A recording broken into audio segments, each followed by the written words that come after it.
Have you ever wondered what Jesus really said about divorce? The topic can feel like a minefield, filled with confusing rules and a lot of judgment. Many of us have heard that divorce is a huge sin, no exceptions. But is that the whole story? Let's dive into Matthew 19 and uncover the heart behind Jesus' words. It might not be what you think. In Matthew chapter 19, the Pharisees come to Jesus, not to learn, but to trap him. They ask, "Is it lawful for a man to divorce his wife for any and every reason?" See, back then, there were two main schools of thought.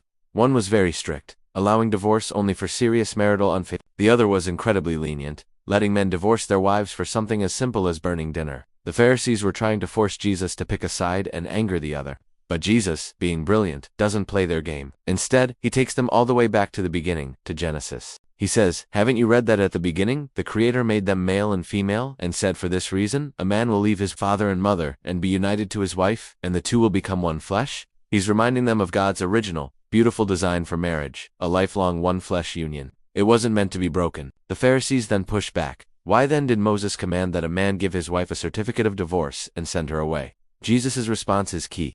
He says, "Moses permitted you to divorce your wives because your hearts were hard, but it was not this way from the beginning." Notice his word choice, permitted. It wasn't a command, it was a concession. It was a legal protection put in place because of human brokenness and sin, to protect the vulnerable, especially women who could be cast aside with nothing. Then Jesus gives the famous exception. "I tell you that anyone who divorces his wife, except for sexual immorality, and marries another woman commits adultery." The word for sexual immorality here is porneia, which is a broad term for all kinds of sexual sin outside of the marriage covenant.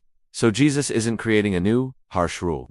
He's reaffirming God's ideal, while acknowledging the painful reality of a broken world. He's protecting the sanctity of marriage from being treated casually. The point isn't to create a list of loopholes for divorce. The heart of Jesus' message is a call back to God's beautiful and permanent design for marriage. But he also provides a sober acknowledgement that sin, specifically the betrayal of the marriage covenant through sexual unfaithfulness, can shatter that one-flesh union. This isn't about shame or condemnation. It says about understanding the depth and beauty of God's plan and the seriousness of breaking that covenant. If you're going through marital struggles or the pain of divorce, please know that God's grace is bigger than any circumstance. His heart is always for restoration and healing. Thanks for watching. I hope this brought some clarity. If you found this helpful, please like and subscribe for more content that dives deep into the Bible. See you next time.